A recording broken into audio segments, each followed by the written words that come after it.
uma pessoa que busca chegar mais próxima de Deus, estar mais perto do Senhor, buscar mais da graça e da bênção do Senhor, às vezes como que fica meio desnorteada em face às situações que se vivem, aos momentos que se passam, às lutas que enfrenta.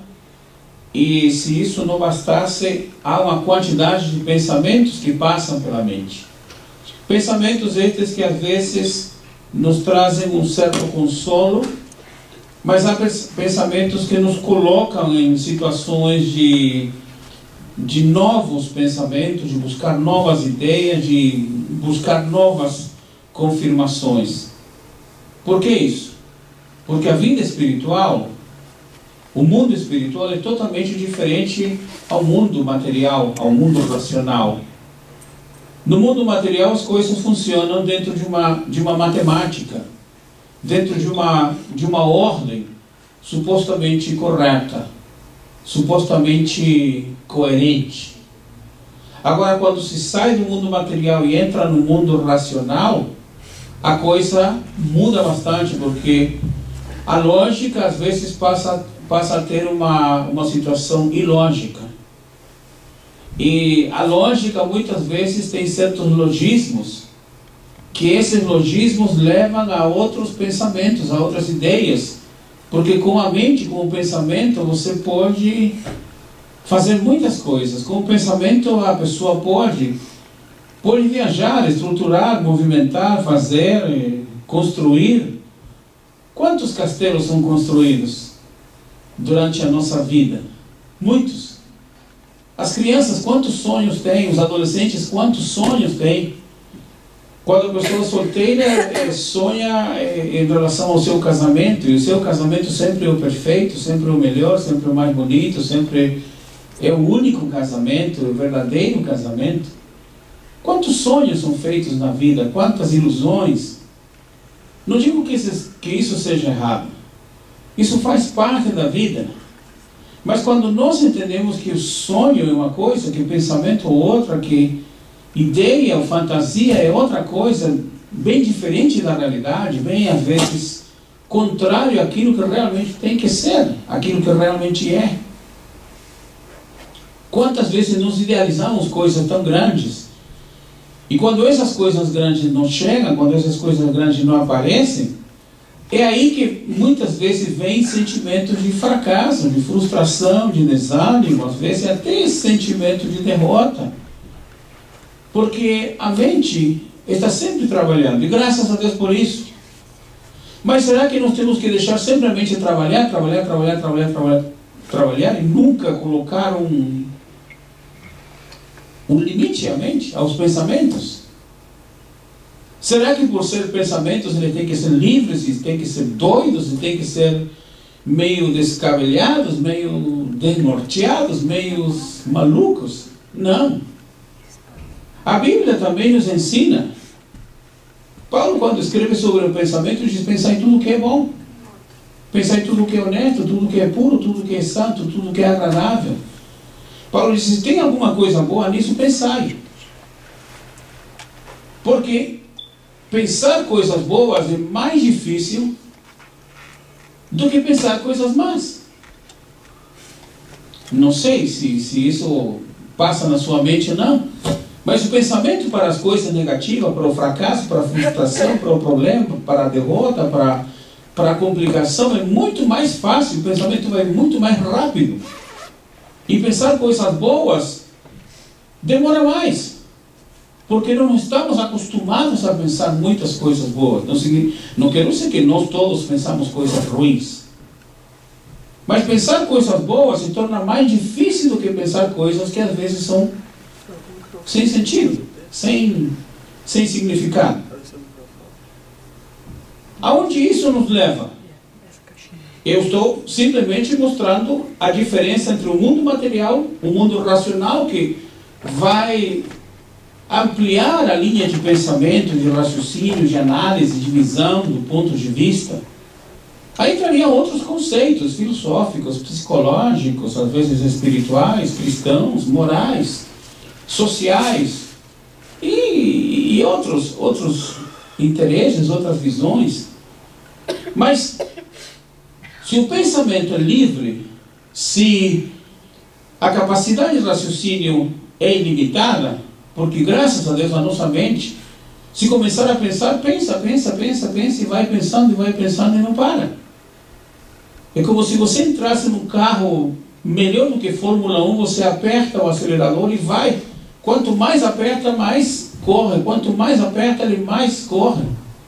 O pensamento é assim.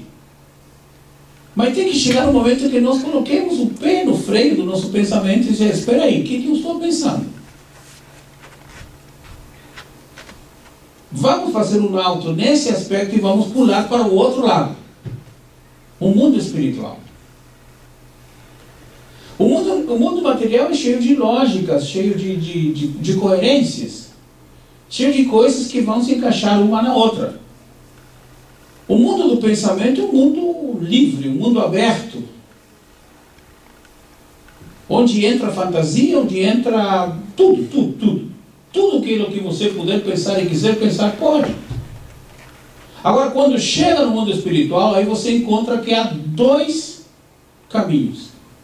Há dois pontos que são fundamentais. Um é o lado negativo.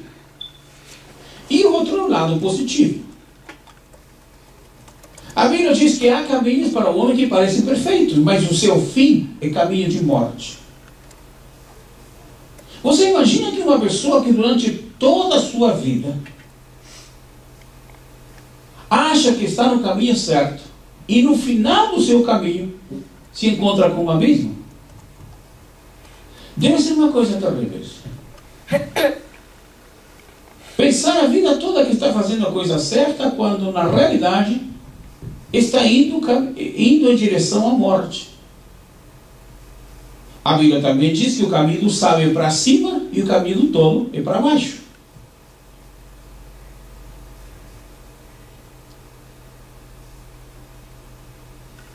O mundo espiritual tem umas regras que muitos às vezes não entendem.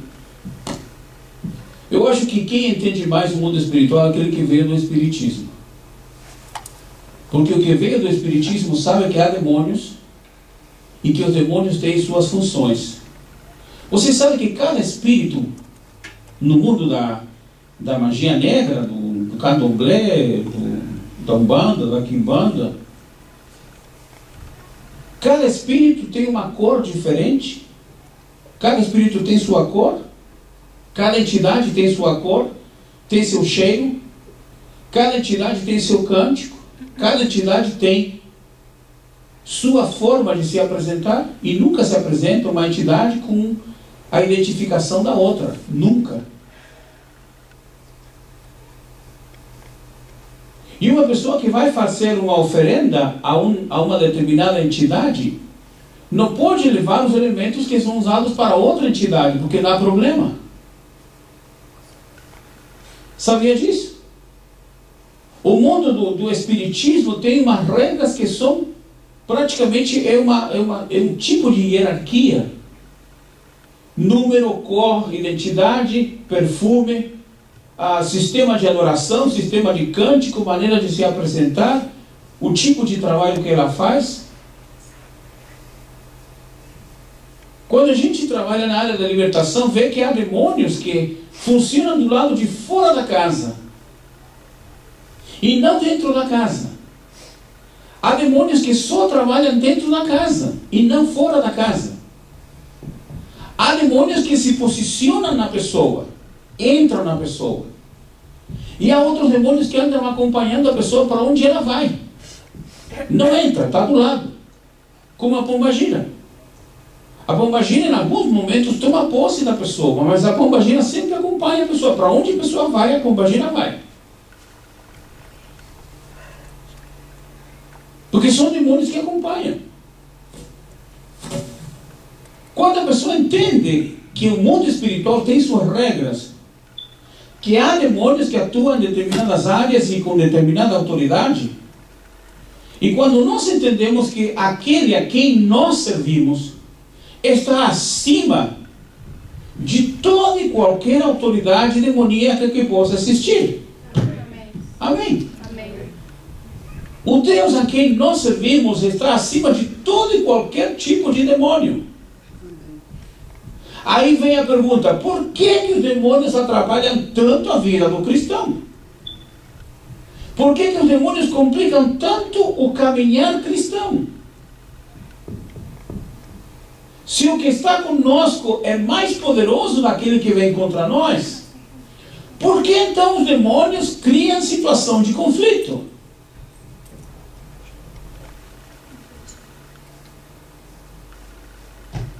Por quê? Porque Deus não tem poder para expulsá-los? Porque nós estamos afastados de Deus e o diabo faz o que quer conosco? Por quê? Você teria alguma resposta, alguma ideia?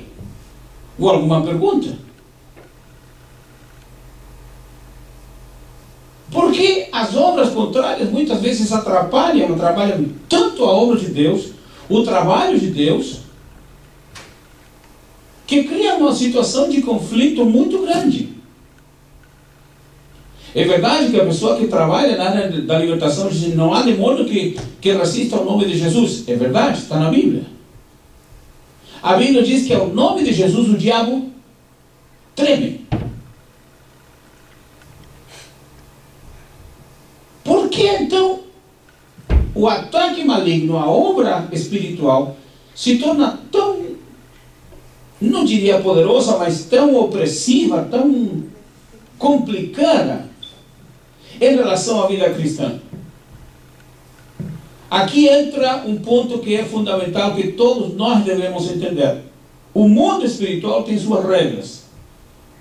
Para poder vencer essas obras espirituais, nós precisamos estar mais centralizados, mais direcionados e mais posicionados naquilo que Deus quer para a sua vida e para a minha vida. Quanto mais perto estamos de Deus, maior é a graça e a unção de Deus sobre a nossa vida. Quanto mais perto estamos de Deus, maior é a direção de Deus para você e para mim. Alguma pessoa diz: pastor, mas para a gente vencer o demônio tem que estar em oração, em jejum e preparando-se sempre na presença de Deus. É verdade. Porém, Jó era um homem que estava na presença de Deus, oferecia sacrifícios a Deus todos os dias, era um homem temente a Deus, um homem sincero, um homem se afastando sempre do mal, um homem sempre buscando ao Senhor. E o diabo quase acaba com sua vida.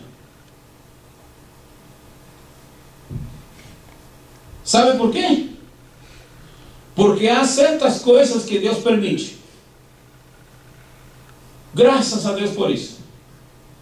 Você dá graças a Deus porque o diabo se levanta contra nós? Sim, graças a Deus. Porque Deus tem projetos. Porque Deus tem propósitos. Porque Deus é um Deus de autoridade. Deus nunca perde uma batalha, nunca perde uma guerra. Se Deus escolheu você para a sua glória, para seu nome, para a sua honra, para o seu louvor, como disse Paulo, vós sois a glória do Senhor, vós sois o louvor do Senhor, como disse Paulo aos Efésios, se Deus nos escolheu para ser honra e glória para Ele, é porque Deus quer que eu e você sejamos trabalhados. É porque Deus quer que eu e você aprendamos a lidar com as situações de conflito, de problema, de dificuldade. E mesmo na necessidade, mesmo no aperto, mesmo na luta, aprendamos todos nós a glorificar ao Senhor.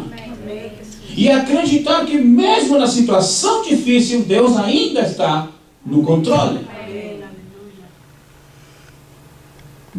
Eu me lembro uma vez em 1962, quando houve um grande terremoto no Chile. Foi o maior terremoto de toda a história do mundo, que foi a 9,5 graus na escala Richter. O maior terremoto mais forte que se sentiu no mundo inteiro.